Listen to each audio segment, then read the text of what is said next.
পূর্বের কথা মোতাবেক এখন থেকে পুরো দেশকে তুফানের হাতে তুলিয়া দেব। সে যা চাইবে। ও মাই গড, এটা কি বাংলা সিনেমা মুভি নাকি তামিল মুভি দেখছি? পুরাই জোস একটা মুভি হতে যাচ্ছে। রচনা ও পরিচালনা করেছেন রায়ান রফি এবং অভিনয় হিসেবে আমরা দেখতে পারবো সাকিব খানকে, বাংলার সেরা নায়ক।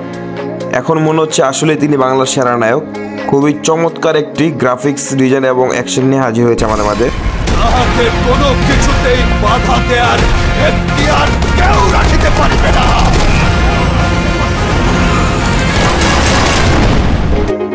ভাই লোক জাস্ট দেখুন, গ্রাফিক্স দেখুন, অ্যাকশন দেখুন, সাকিব খানের লুক দেখুন, দেখে মনে হচ্ছে এটা বাংলাদেশের কোনো সিনেমা।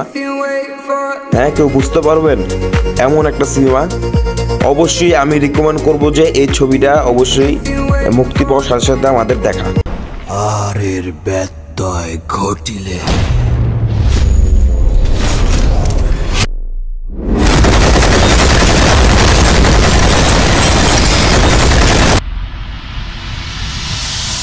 তুফান, খুব ভয় পাইছি রে।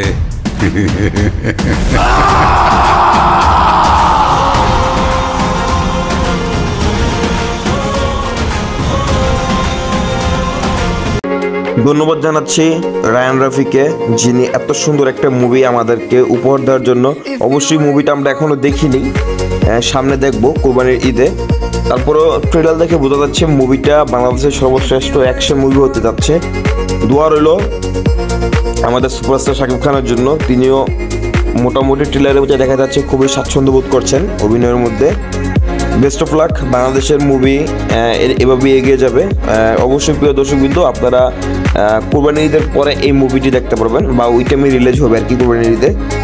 সবাই ভালো থাকবেন, সুস্থ থাকবেন। আজকের মতো বিদায় নিলাম। আসসালামু আলাইকুম।